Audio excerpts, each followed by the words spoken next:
ఎవరైనా సరే ఒక పార్టీ పెడితే అధికారంలోకి రావాలని చూస్తారు, కీలక స్థానాలను అధిష్ఠించాలని కోరుకుంటారు. కానీ జనసేన అధినేత, ఆంధ్రప్రదేశ్ ఉప ముఖ్యమంత్రి పవన్ కళ్యాణ్ మాత్రం ఇందుకు భిన్నమనే చెప్పొచ్చు. పార్టీ పెట్టినప్పటి నుంచి కూడా ఆయన వేస్తున్న అడుగులు అలాగే ఉంటున్నాయి. ఆయన చేస్తున్న వ్యాఖ్యలు కూడా రాజకీయంగా పెద్ద ఎత్తున చర్చకు కారణమవుతున్నాయని చెప్పొచ్చు. తాజాగా తెలంగాణ రాజకీయాల్లోకి ఎంట్రీ ఇవ్వబోతున్నట్లు పవన్ కళ్యాణ్ చేసిన వ్యాఖ్యలు తెలంగాణలో ఒక్కసారిగా వేడి రాజేశాయని చెప్పాలి. వాస్తవానికి ఎవరైనా ఎక్కడైనా పార్టీ పెట్టచ్చు, ఎన్నికల్లో పోటీ చేయవచ్చు. సరిగ్గా తెలంగాణ రాష్ట్ర ఆవిర్భావ దినోత్సవం రోజు జనసేన అధినేత, ఆంధ్రప్రదేశ్ ఉప ముఖ్యమంత్రిగా ఉన్న పవన్ కళ్యాణ్ హైదరాబాద్ వేదికగా తెలంగాణ నవనిర్మాణ సంకల్ప సభ పేరుతోటి ఒక సమావేశాన్ని ఏర్పాటు చేయడం పెద్ద ఎత్తున రాజకీయ చర్చకు కారణమైందని చెప్పాలి. ఈ సభ ఏర్పాటు పూర్తిగా రాజకీయ కోణంలోనే సాగుతుందని గ్రహించిన అధికార కాంగ్రెస్ పార్టీ కూడా ఆవిర్భావ దినోత్సవం రోజు జనసేన అధినేత పవన్ కళ్యాణ్ తలపెట్టిన ఈ సభకు అనుమతి నిరాకరించింది. దీంతో ఒక్కసారిగా రాజకీయ వేడి మరింత పెరిగిందని చెప్పాలి. అయితే ఆదివారం నాడు హైదరాబాద్ లో మీడియా సమావేశంలో మాట్లాడుతూ పవన్ కళ్యాణ్ చేసిన వ్యాఖ్యలు రాజకీయంగా పెద్ద ఎత్తున చర్చకు కారణమయ్యాయని చెప్పొచ్చు. పవన్ కళ్యాణ్ తన మాటల ద్వారా తాను చేస్తున్న ఈ రాజకీయం తన కోసం కాదు, మరెవరి కోసం అనే సంకేతాలు ఇచ్చినట్లయిందనే అభిప్రాయం కూడా వ్యక్తమవుతోంది.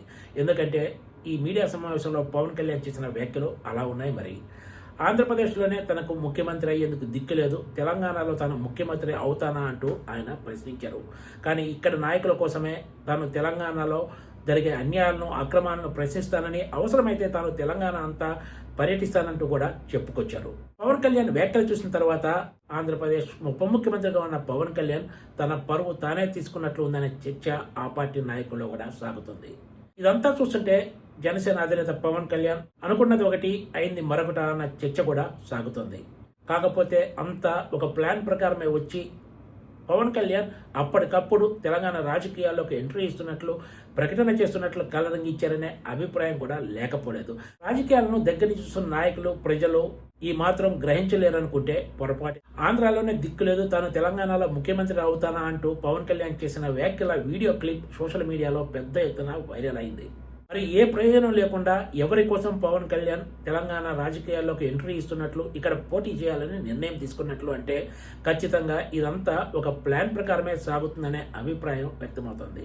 త్వరలో జరగనున్న జిహెచ్ఎంసీ ఎన్నికల్లో ప్రస్తుతం ఆంధ్రప్రదేశ్లో కూటమిగా ఉన్న జనసేన, బీజేపీ, టీడీపీలు కలిసి పోటీ చేసే అవకాశం ఉందనే ప్రచారం గత కొద్ది రోజుల నుంచి బలంగా సాగుతుంది. తాజాగా పవన్ కళ్యాణ్ చేసిన వ్యాఖ్యలు కూడా వీటికి మరింత బలం చేకూర్చినట్లయిందనే అభిప్రాయం వ్యక్తమవుతోంది. తెలంగాణ భారతదేశంలో అంతర్భాగమని, ఇదేమైనా పాలస్తీనా, పాకిస్తానా అంటూ పవన్ కళ్యాణ్ వ్యాఖ్యానించారు. పవన్ కళ్యాణ్ తెలంగాణలో ఎలా పర్యటిస్తారో చూస్తామంటూ కొంతమంది వ్యాఖ్యలు చేశారని, ఇదేమైనా ఇలా మాట్లాడిన వల్ల అయ్యే జాగీరా అంటూ పవన్ కళ్యాణ్ సంచలన వ్యాఖ్యలు చేశారు. ఇవన్నీ చూస్తుంటే పవన్ కళ్యాణ్ తాజాగా చేసిన వ్యాఖ్యలు బీజేపీ ఎజెండాలో భాగంగానే చేసినట్లు కనిపిస్తుందనే అభిప్రాయం వ్యక్తమవుతుంది. మితిమీరిన ప్రాంతీయవాదం, ఉగ్రవాదం కంటే ప్రమాదకరం అంటూ కూడా పవన్ కళ్యాణ్ సంచలన వ్యాఖ్యలు చేశారు. ఇలా ప్రాంతీయవాదాలను రెచ్చగొట్టుకుంటూ పోతే దేశం ప్రమాదంలో పడుతుందంటూ పవన్ కళ్యాణ్ వ్యాఖ్యానించారు. మొత్తానికి ఈ ప్రెస్ మీట్ ద్వారా పవన్ కళ్యాణ్ తెలంగాణలో తాము రాజకీయంగా ఏమి చేయబోతున్నామో స్పష్టంగా చెప్పినట్లయిందనే అభిప్రాయం కూడా వ్యక్తమవుతోంది. ఈ మొత్తం వ్యవహారం పరిశీలిస్తే తాను తెలంగాణలో రాజకీయం చేసేది తన కోసం కాదు, వేరే వాళ్ళ కోసమే అనే స్పష్టమైన సంకేతం ఇచ్చినట్లయిందనే అభిప్రాయం కూడా ఉంది. తాజా పరిణామాలతోటి తెలంగాణ రాజకీయాలు మరింత వేడెక్కడం ఖాయంగా కనిపిస్తుంది. ఈ రాజకీయ వేడి మరికొన్ని రోజులు కొనసాగే అవకాశం ఉందనే చెప్పాలి. Please subscribe TGTV.